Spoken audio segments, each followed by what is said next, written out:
रोशनपुर नाम के गांव में चंदा और शांति नाम की जिठानी और देवरानी रहती थी। चंदा का पति बहुत पैसे वाला था। उनके पास किसी भी चीज की कोई कमी नहीं थी और उसके विपरीत शांति का पति बहुत ही गरीब और नशेड़ी था। शांति चंदा के घर में काम करके अपना घर चलाती थी। भाभी, घर पर खाने के लिए कुछ भी नहीं है। अगर आप थोड़ा खाना दे पाए तो बहुत मेहरबानी होगी। मुझे जो भी पैसे मिलते हैं वो तो आपके देवर नशे में उड़ा देते हैं। ये तुम लोगों का ना रोज रोज का ड्रामा हो गया है। अब देवर जी कमाते नहीं है तो मैं क्या करूं? तुम्हारा पति तो तुम्हारी सारी कमाई दारू में उड़ा देता है। रहने दो भूखा उसे। अरे ऐसे मत बोलिए भाभी, आप तो जानती ही हैं कि वो मन के कितने साफ हैं, पर इस बेरोजगारी के कारण उन्हें दारू पीने की लत लग गई है। अरे अपना ये रोना गाना बाद में कर लेना, पहले काम निपटा ले घर का। मेरा और टाइम खराब ना कर। जा गेहूं पीस ले, फिर तुझे कपड़े भी धोने हैं। शांति रसोई घर में जाकर गेहूं पीसने लगती है। पीसते पीसते कुछ गेहूं वहां कपड़ों में गिर जाते हैं, जिसे देखकर उसके दिमाग में एक आइडिया आता है। क्यों ना ऐसे ही थोड़े गेहूं मैं अपने पल्लू में बांधकर घर ले जाऊं, फिर एक बर्तन में जमा कर लूंगी और उसे पीसकर रोटी बना लूंगी। कुछ दिन तो ऐसे ही चलता रहा, मगर फिर एक दिन चंदा ने शांति को ऐसा करते हुए देख लिया। अरे पहले तो मुझे लगा तुम लोग बस गरीब हो, पर तुम लोग तो चोर भी हो। चोरनी कहीं की। मुझे तो लगता था तू गेहूं पिसती है, पर तू तो अपने पल्लू में गेहूं छुपाकर ले जाती है। निकल मेरे घर से। मुझे माफ कर दो भाभी, हमारे पास खाने के लिए एक दाना तक नहीं था, इसलिए मुझे ये सब करना पड़ा। अरे तुम लोग मेरे रिश्तेदार हो, इसीलिए दया कर कर तुझे मैंने अपने घर पे काम पर रख लिया, पर तू और तेरा पति हमारे खानदान का नाम मिट्टी में मिलाने पर उतारू हो चुके हैं। आपको मुझे जितनी गालियां देनी है दीजिए, मारना है तो मार भी लीजिए भाभी, पर मुझे काम से मत निकालिए। परिवार की बात है, वरना कोई और ऐसा काम करता ना तो धक्के मार कर कब से घर का बाहर निकाल दिया होता। रोते रोते शांति अपने घर चली जाती है, जहाँ उसका नशेड़ी पति कहता है, अरे कहाँ रह गई थी कामचोर? इतनी देर क्यों कर दी? आज पैसे लाई कि आज भी खाली हाथ वापस आ गई है? अपने हाथ दिखा। जरूर पैसे छुपा लिए ताकि मैं दारू ना पी पाऊं।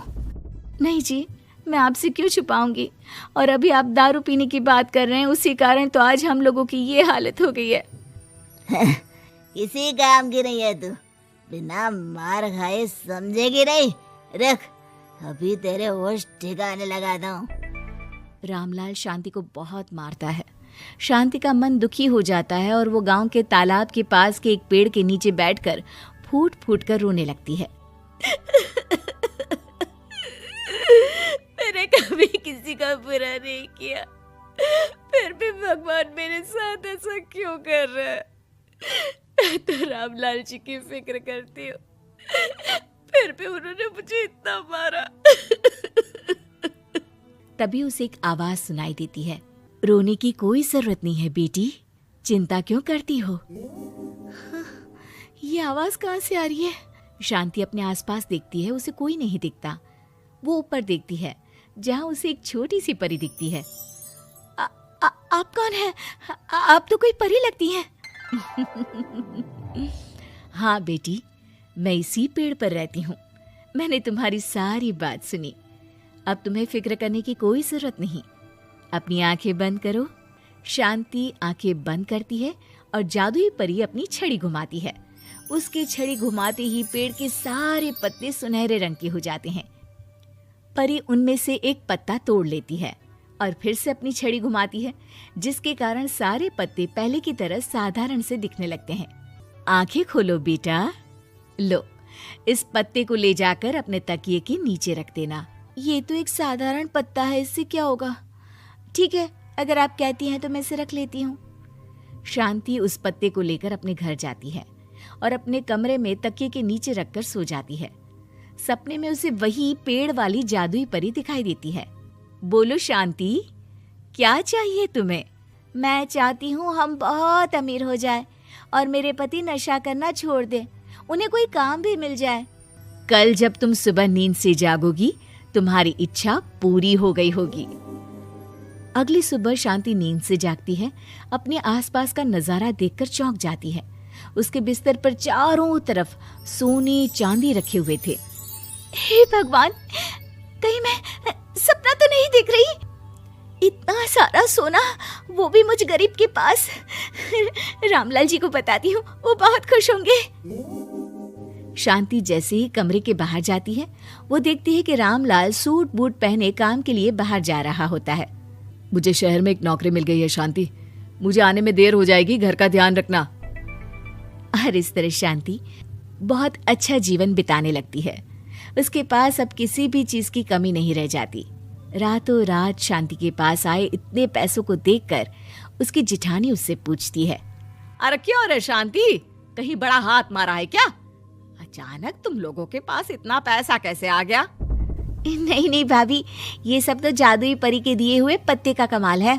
शांति जादुई पत्ते के बारे में सारी बात चंदा को बताती है, जिसे सुनकर चंदा के मन में लालच आ जाता है और वो झूठ मूठ रोते हुए उसी पेड़ के नीचे जाती है जहाँ उसकी रोने की आवाज सुनकर जादुई परी कहती है, क्या हुआ बेटा, क्यों रो रही हो? मैं बहुत गरीब हूँ, मेरे पति मुझे बहुत मारते हैं, अब मैं जीना नहीं चाहती।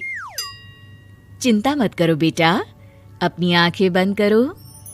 जादुई परी चंदा को भी उसी पेड़ का एक पत्ता देती है और तकिए के नीचे रखने को कहती है। चंदा उस पत्ते को लाकर अपने तकिए के नीचे रख लेती है और अगली सुबह जब उठती है तो उसके कमरे में चारों तरफ सांप बिच्छू रहते हैं। अरे बचाओ बचाओ, कोई मुझे बचाओ, ये कैसा पत्ता है जिसे लाने के बाद उस गरीब शांति के पास तो इतना सारा सोना आ गया, और मेरे चारों तरफ ये सांप बिच्छू, अरे कोई बचाओ।